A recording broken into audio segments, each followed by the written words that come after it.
know now why you cry. But it's something I can never do.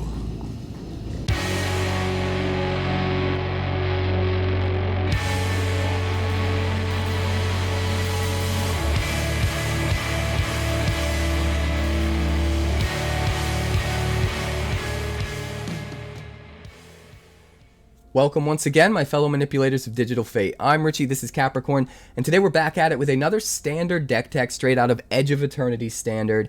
And this one's kind of spicy. I want to go right out and say it, that I was inspired by a brew that I saw Mythic Mike do. And this was something that I was sort of kind of thinking in the back of my mind during early access about anyway, so it wasn't a super surprise when I saw a brew like this that Mythic Mike put together.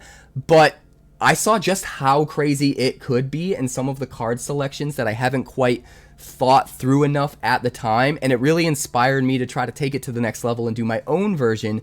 And I do think this version might be better than Mythic Mike's brew. That being said, that dude's a genius, and he comes up with the greatest stuff, so if you haven't followed him yet, make sure to check out Mythic Mike. All of his stuff is awesome. He specializes in coming up with budget brews that are still just super competitive and super good, but every deck he puts out is a banger. So definitely check out Mythic Mike, and thank you to Mythic Mike for inspiring me to make this brew.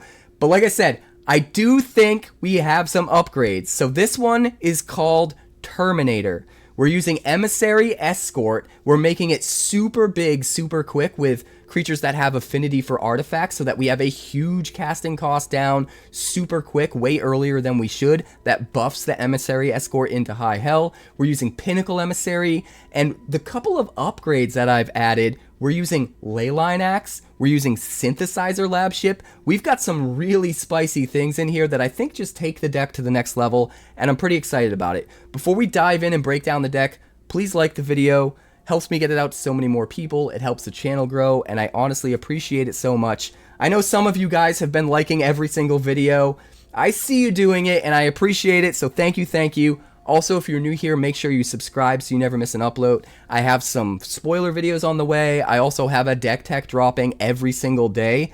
And in fact, the next one that's dropping, I already finished recording, and it's even crazier than this one. It's called Event Horizon.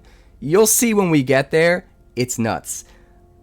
But be sure to catch me live Monday through Friday over on Twitch. That's twitch.tv/QuarantineCapricorn. Because if I'm alive and I'm breathing, I'm there and I'm streaming. Now let's break down this deck. So I think I finally cracked it. This deck is crazy now. I originally saw a brew that Mythic Mike did on his channel, and I thought it was really, really ingenious using Emissary Escort, a 2-mana 0/4 that gets +X/+0, where X is the greatest mana value among other artifacts you control, along with some of the affinity for artifacts creatures like Memory Guardian, which can come down for just 1 blue mana if you have 4 artifacts already on the battlefield. But it's still going to be a 5-drop no matter what, and it's going to be a 3/4 flyer, coming out super quick, putting a whole lot of pressure on the board, but also potentially turning your Emissary Escort into a 5/4. Also having Valkyrie Aerial Unit as a 7-drop that potentially comes out for only 2 mana, but again, still counts as a 7-drop, so it's going to turn your Emissary Escort into a 7/4, while also being a 5/4 flyer itself that happens to surveil 2 when it enters. So you can get all the value in the world by lining up an Emissary Escort with a ton of artifacts, and then getting one of these affinity for artifacts creatures down just puts a ton of pressure on the board immediately. You're also going to help yourself to go wide with artifacts by playing Pinnacle Emissary. It's kind of cool too, because you can warp it in for just 1 mana, but it's still a 3-drop.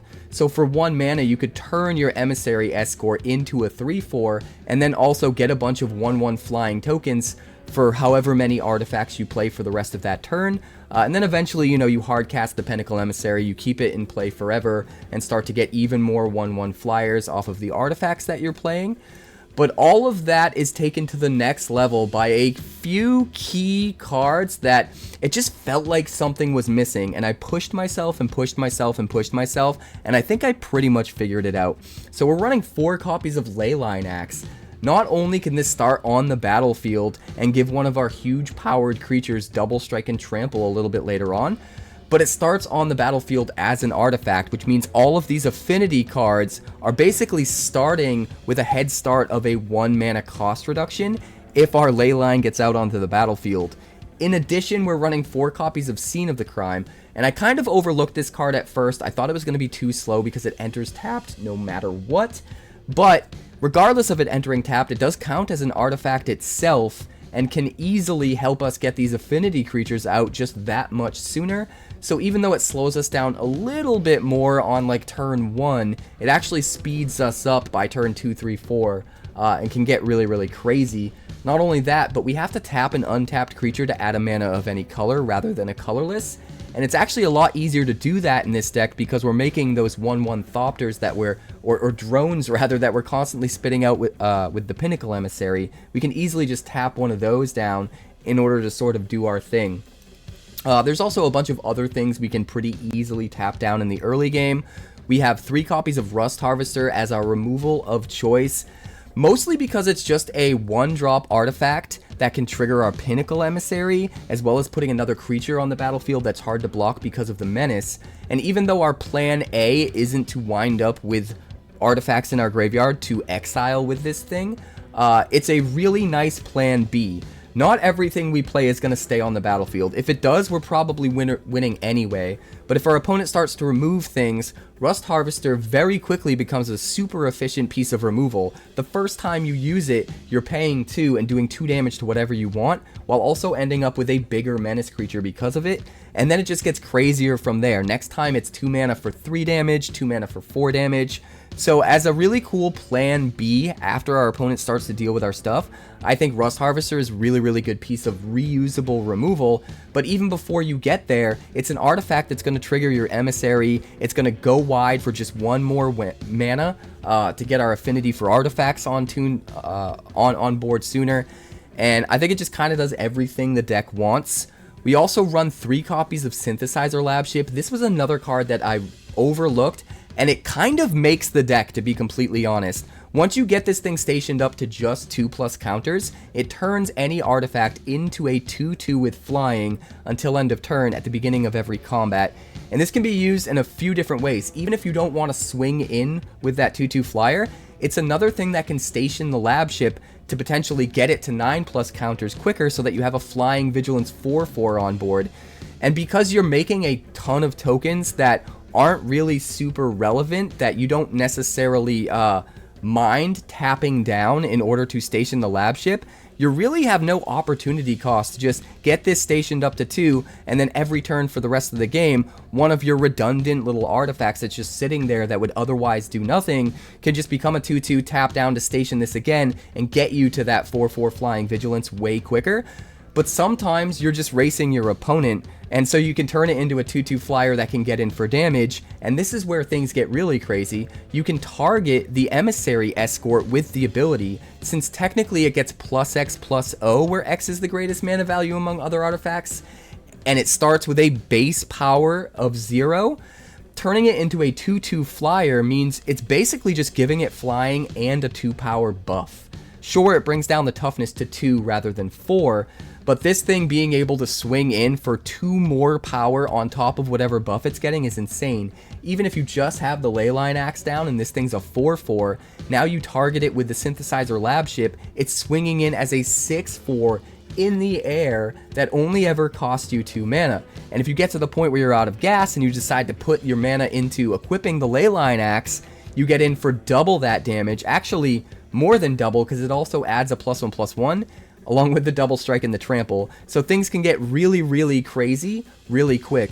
We can also take the Pinnacle Emissary, and when we warp it out for just that 1 mana, not only are we saving mana to play more artifacts to get more 1/1s, but we can take this 3/3 and just station the Labship up so that it can start doing its thing immediately without wasting any value, without wasting any creature that can do something already, like swing in or whatnot.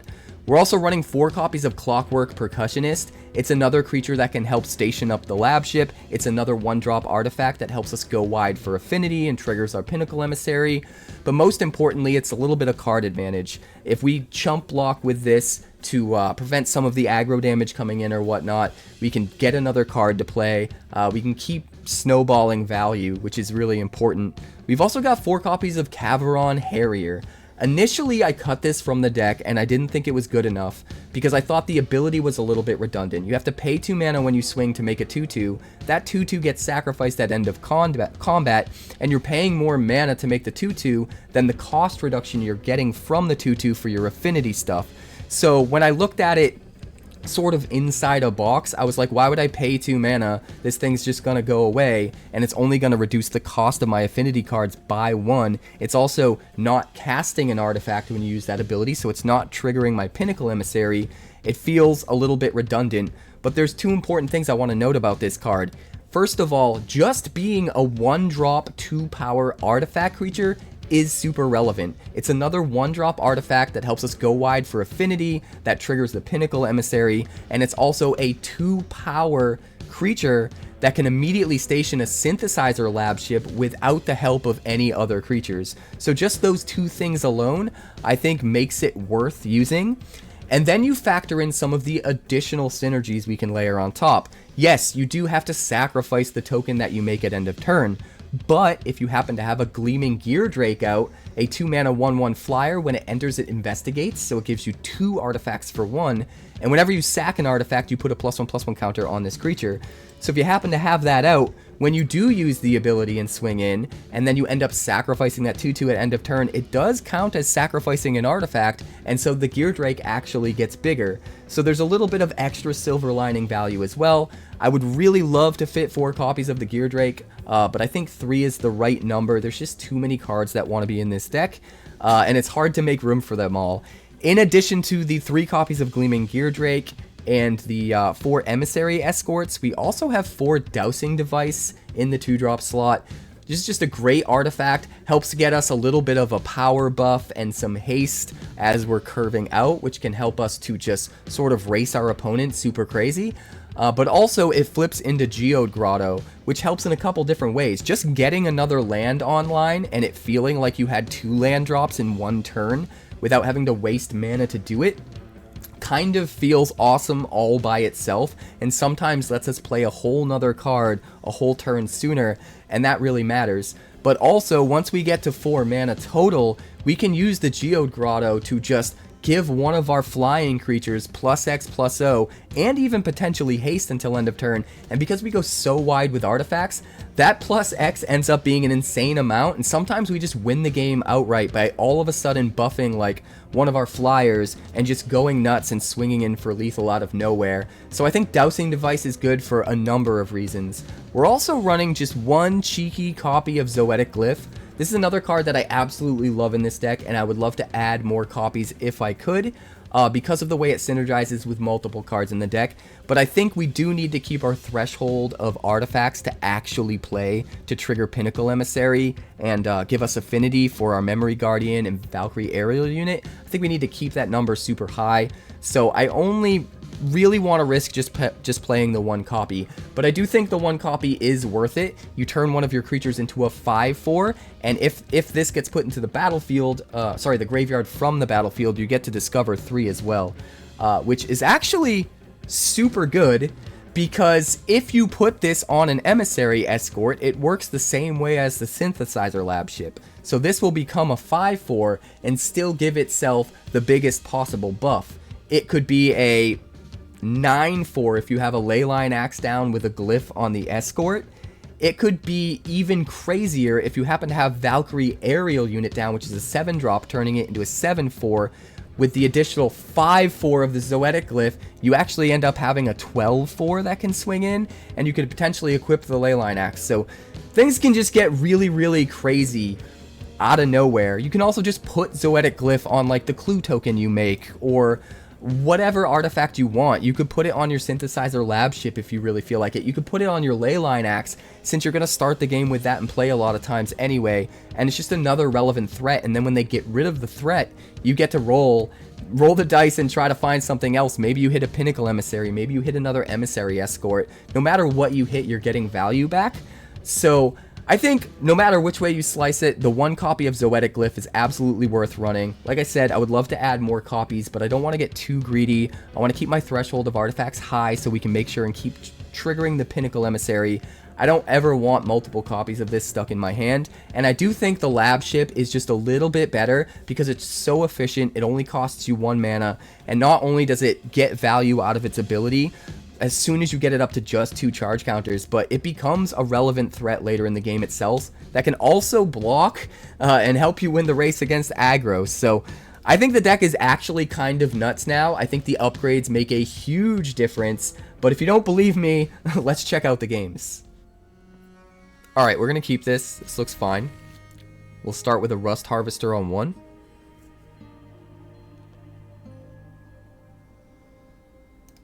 Hello. It's also kind of an evasive creature, right? Which is nice. I think this card is just good. I really want to do another brew around Rust Harvester using Agatha's Soul Cauldron. I think that could be super fun. Because remember, the damage it does is based on its power. So if you give the ability to something that already has high power, you just have burn machines. Hello, 𝑇𝑒𝑟𝑚𝑖NOTOR.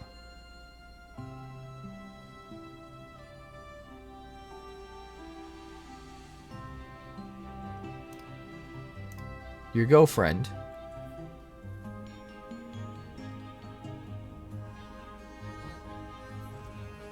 Alright, so Rust Harvester's coming down.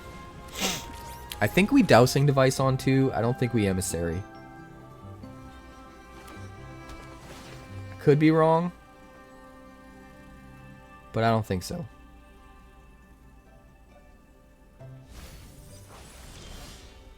Emissary Escort. Well then. That's interesting. I think we'll still Dowsing Device. But I could see playing the Emissary Escort.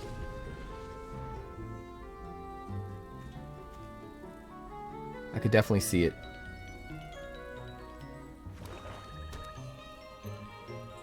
Doot doot.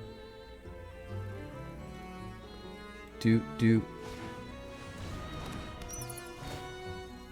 Deep Cavern Bat. What are you gonna hit? I assume the Pinnacle Emissary, probably.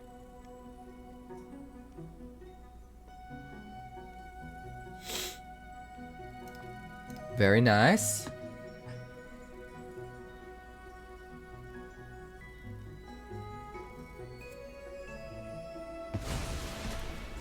I was correct. Let me think. Rust Harvester. It's not going to quite work, is it? 1 and 2 and 3 and 4.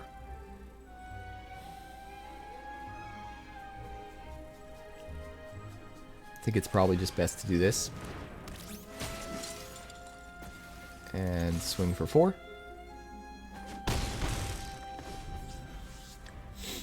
Next turn we have some pretty good plays, though. Some pretty good plays.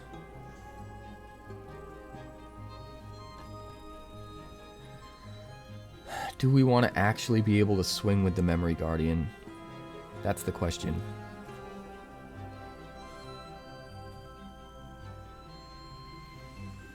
That is the question. I think we hold it back as a blocker for the Deep Cavern Bat. I think that's probably fine. Play the Rust Harvester first. Flip the Dowsing Device. If we draw another 1-drop, we're definitely doing that.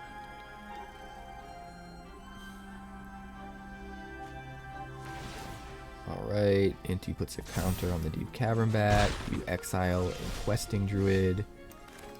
And we have a land. We have a land, folks. We have a land. Yeah, I'm definitely going to do it this way.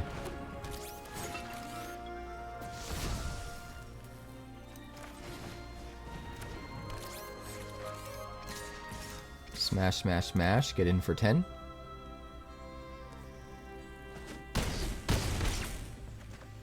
And we're in a very strong position now.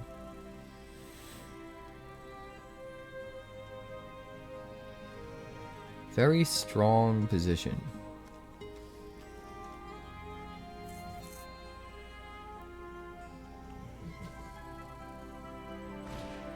Keen-eyed Curator. Exiling a card.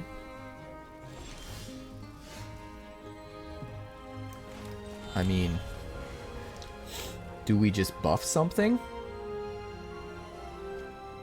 Or do we play the aerial unit? Aerial unit kind of partially buffs something anyways, right? He has to block this.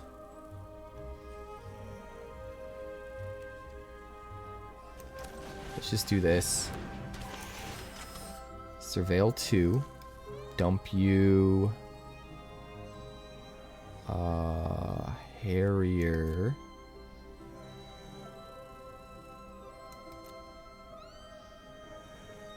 I don't think the Harrier is good enough right now. Could be wrong. But, we do get to do this. Which is pretty good. Goes to 1.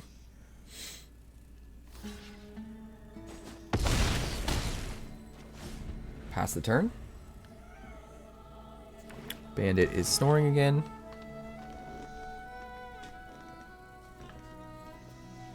And I think this game is over.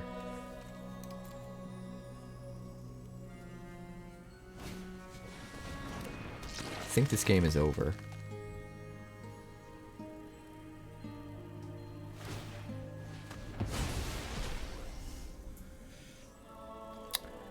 Surprised he didn't use the scoos to gain a life.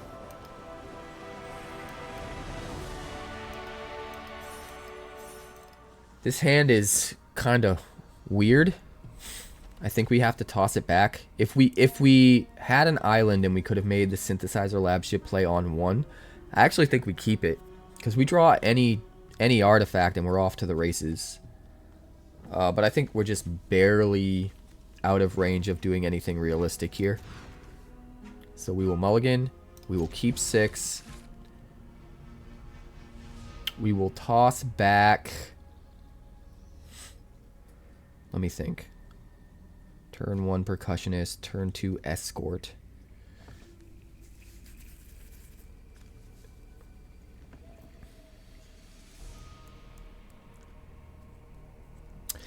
It's either going to be Memory Guardian or Dowsing Device.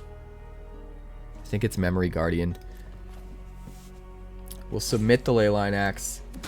Since this is already going to be a 4-4, and it only goes up 1 to a 5-4 if we have the other guy down, I think it's better to ship it. Alright, we got a timeline color. Gentlemen, we have a timeline color. Red. Red. Wine. I think we want the Percussionist. Hit for 1. We are effectively racing that timeline color at this point.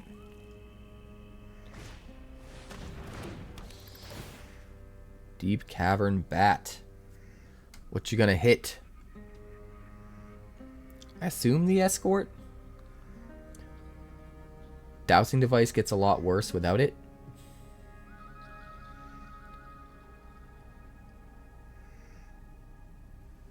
Eh? Eh? Yes. You did's the thing. So we'll just do this. Swing for 2. Effectively still racing the bat, which is nice. Let's see. Probably brings out... Maybe he doesn't bring out the timeline color. If he's trying to stay mana efficient.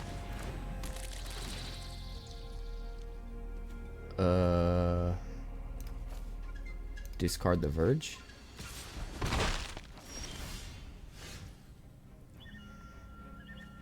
Well then.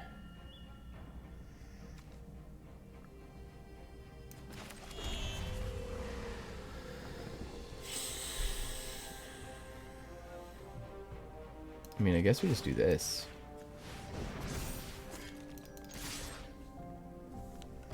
He'll trade with the Percussionist. We get another Dowsing Device. Oh boy. That's actually not that bad. We play it, we flip it, we play the other one. We swing for 8.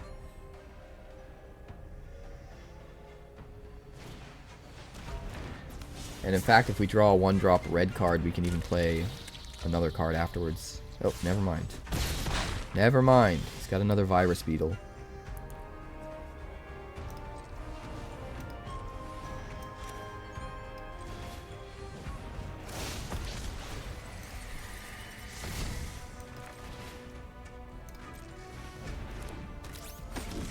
Alright, we got everything in play. It's time to step up to the plate. Ritual Chamber, sure. Gets a 6/6.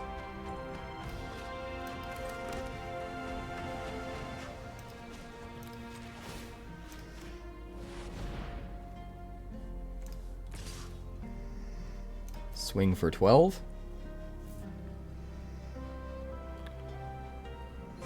Seems pretty okay. Hold up a blocker. Double strike and trample, buddy. You're still gonna take 9. You're still gonna take 9.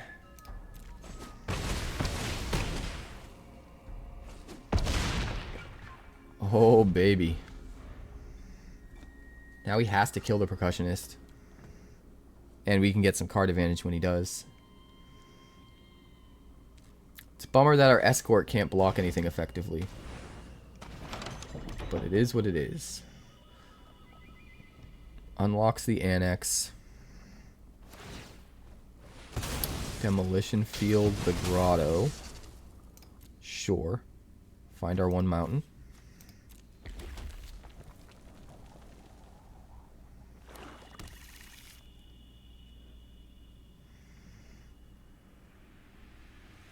Show me what you've got.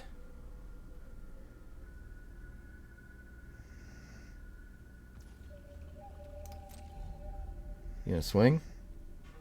Just the bat? Okay. So you're gonna go up to 8. We're gonna go down to 10. We could sack Scene of the Crime to draw a card. I think that's kind of risky.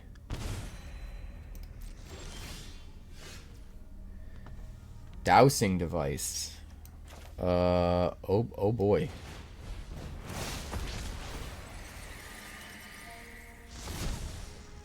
And now we've got the Grotto again. Good night.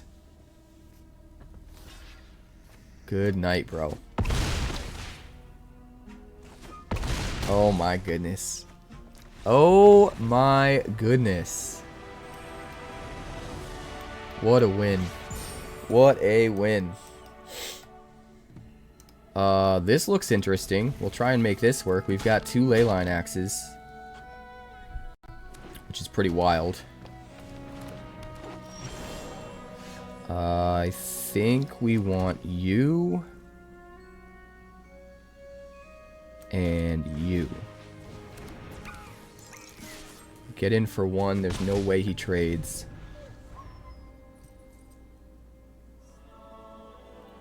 Next turn's actually not that bad.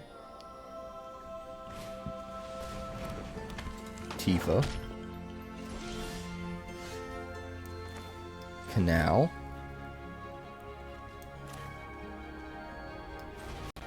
Harrier. Labship. Station the Labship. Swing with a Leyline Axe.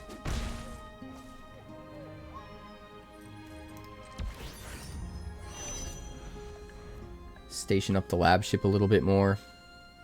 It's not that great as a blocker because of Tifa with the trampling.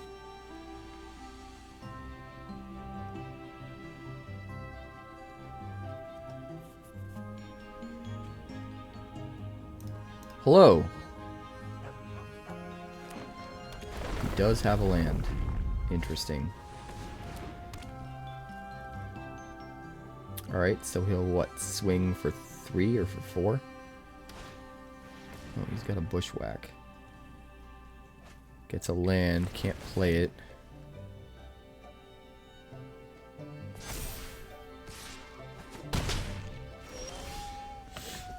Not too shabby.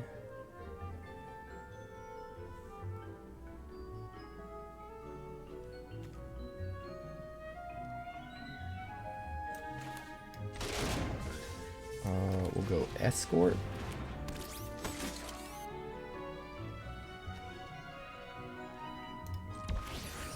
Station. Station.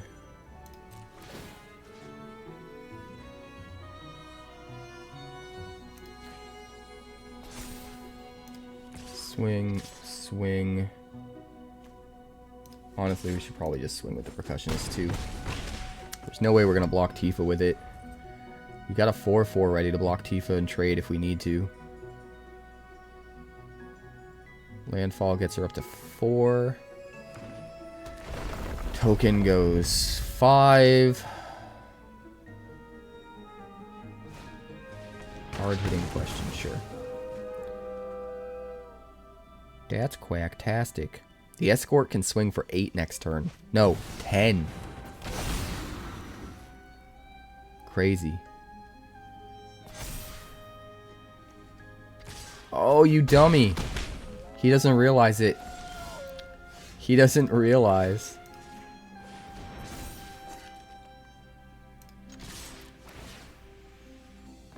He's toast. Toasty. 3D. This looks pretty decent. We'll try to keep it. Start with a Kavaron Harrier. And then maybe Dowsing Device onto. Duress me. Never mind.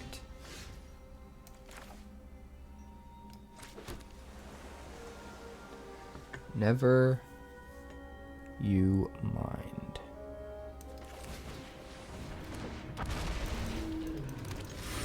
Smash.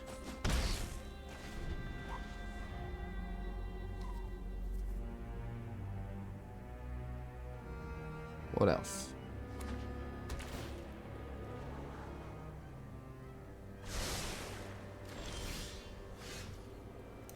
Spirebluff Canal.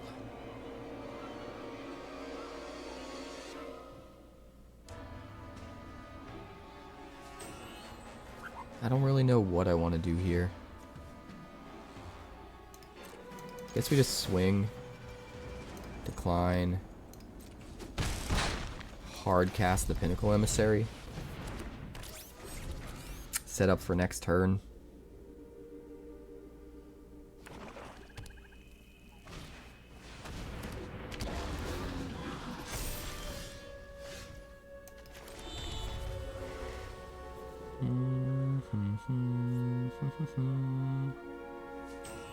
Tricky. Guess we just play the Leyline Axe. Swing for 1 in the air.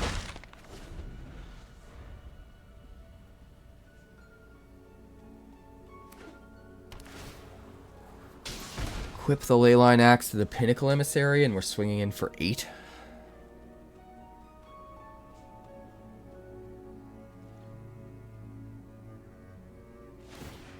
Warden of the Grove. Okay, he's afraid to attack. He's afraid to attack. He must be holding up removal, though.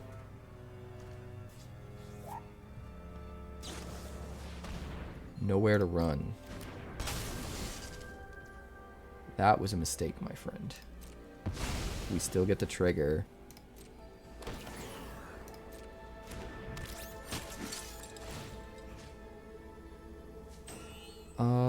We'll go here. Swing in the air for 5. Get all these Kavaron Harriers. What a time to be alive. Warden of the Grove.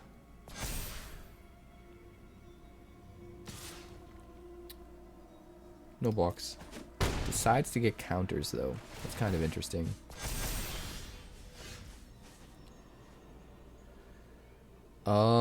I guess we'll just go, like... Oh, he's just gonna scoop. Okay. We're gonna keep 7 here. We can Rust Harvester on 1.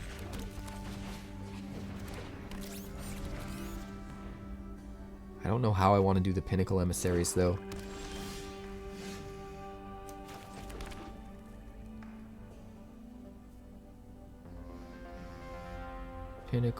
Pinnacle Memory Guardian?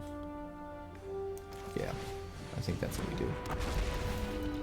Should have swung first, though. But still. We should be able to warp Memory Guardian.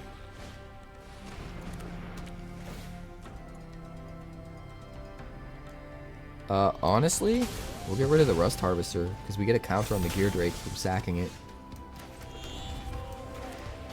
Alright, so warp. Warp. Memory Guardian. And swing 2. That feels pretty good. Pinnacle Emissaries go into exile. We can theoretically Zoetic Glyph next turn. On the clue. Swing for 13. Ooh. Ooh. Don't know how I feel about that. Is it better to just get the Dowsing Device out there? Hard to say. I think we'll just Zoetic Glyph.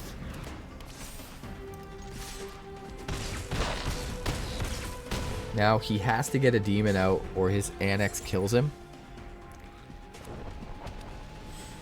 But if he just gets a demon out, we're too wide and he's dead. Come on, Harajuku. Juku? Harajuku. Not bad, at least it's a blocker and a drain. But it's not enough, unfortunately. Well, fortunately for us. Ooh, we have a Kavaron. Can I keep that? Well, I'm definitely going to have to play Kavaron turn 1, right? Unfortunately. It's okay, though.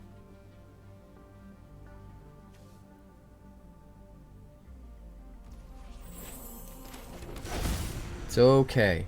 We'll make it work.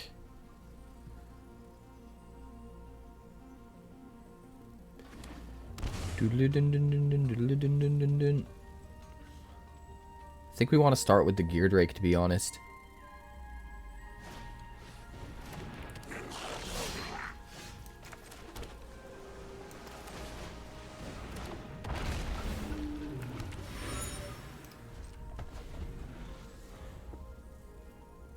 Labship, Harrier, Station, swing with the clue. It's also just getting Memory Guardian down as quick as possible. Which I think we probably need to do against his aggression. Exile a card. Don't think we can afford the Geardrake, unfortunately.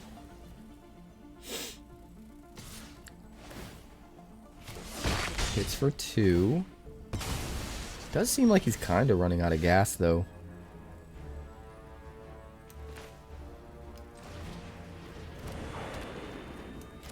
Harrier.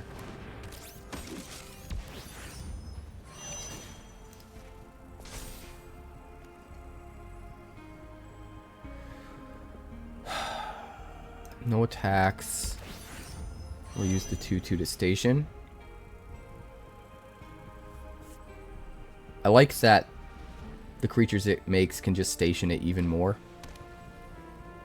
Makes it feel like that station cost is only 5 to 7 rather than 9. Ow. That's brutal.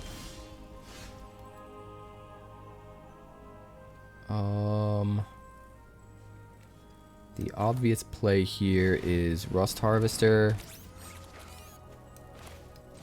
Memory Guardian. 5, 6, 7, 8, 9.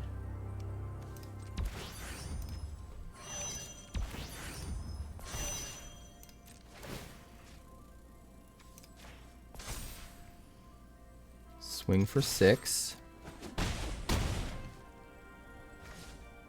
End the turn. We've got a 4/4 blocker. Obviously, we have to let the Screaming Nemesis come through and just race it. But everything else, I think we kill. For the most part.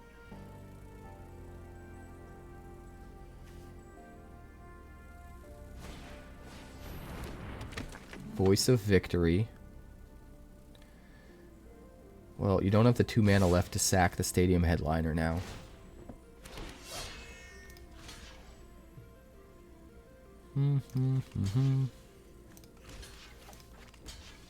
Definitely do that.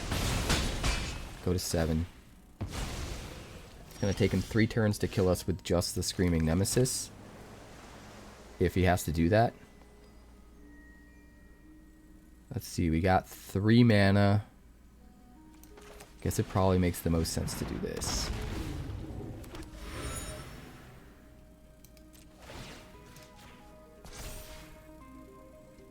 Swing, swing, swing.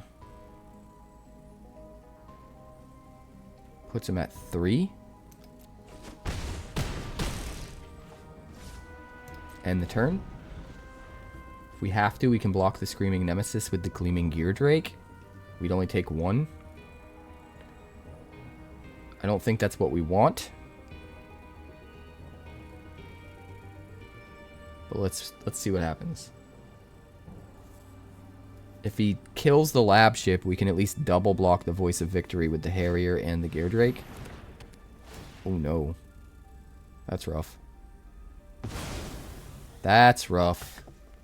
Him gaining life is bad. Very bad. Well, we're going to 1.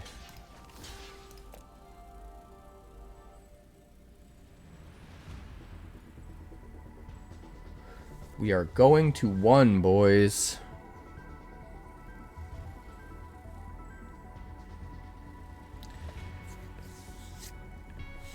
And we gotta win next turn somehow.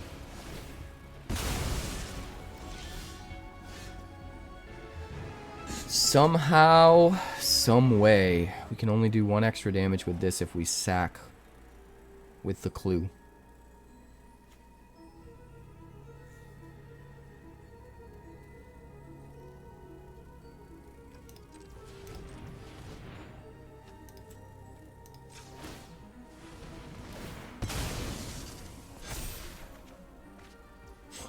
Spirebluff Canal.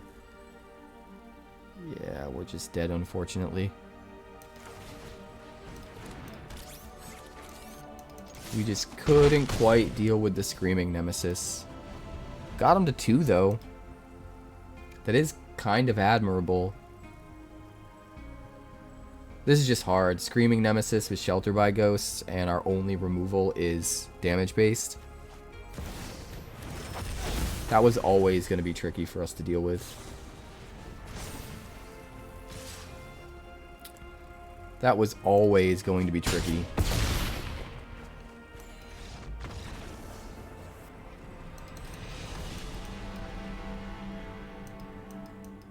This hand looks magnificent. We're going to keep it. We'll start with the Spirebluff Canal. And I guess we'll get out a Harrier so that we have options.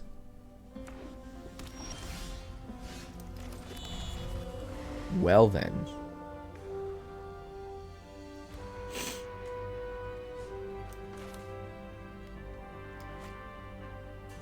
Pinnacle Emissary Labship.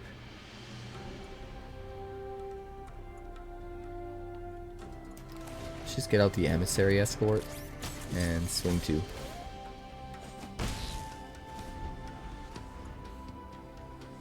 Come on, land. Imagine Pinnacle Emissary into Labship into Labship. Be pretty good.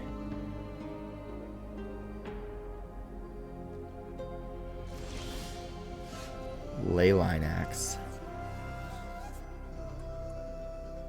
So do we Pinnacle Emissary into Labship, or do we just Geardrake?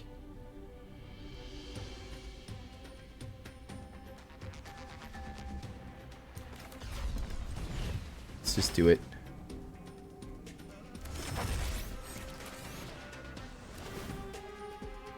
Let's just do it.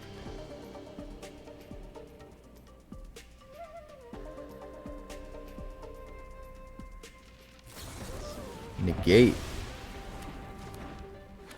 Okay. Well, we'll swing 5.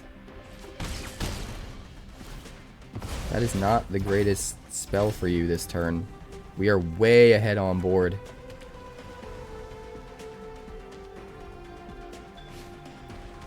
Duress Me probably hits the Labship. That's fine.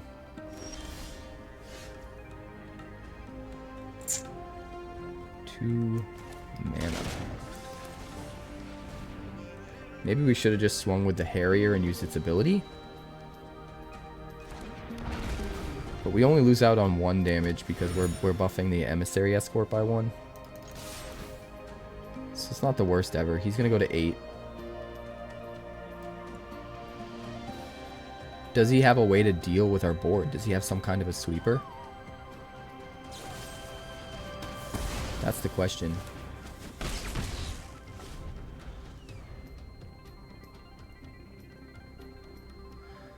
That is the question.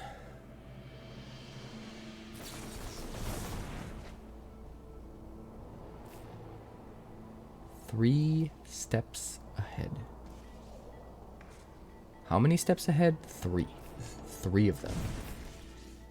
You're almost dead, bro.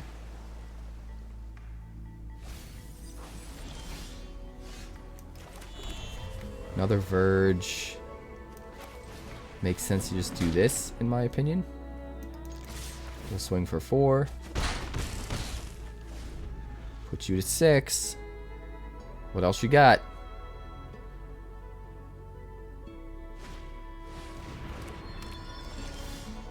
Synthesizer Labship.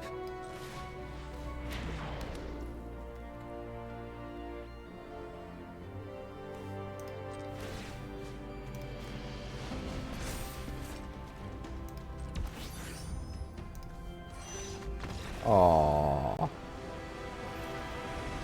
He didn't want none.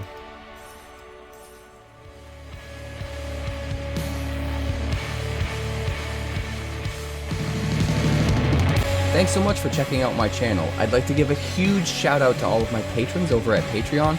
Without you guys, this channel would not be possible, so honestly, thank you from the bottom of my heart for all of your contributions. If you haven't yet, like and subscribe. The more likes we get and the quicker we get them, the bigger this channel will grow and the faster it will grow. I'd love nothing more than this channel to become something very special for you guys, but it's entirely up to you how fast that happens. Also, if you'd like more deck techs, that's somewhere over there. And if you'd like to see what else the channel's been up to lately, that's somewhere up that way. Also, subscribe. circle below, do all the things.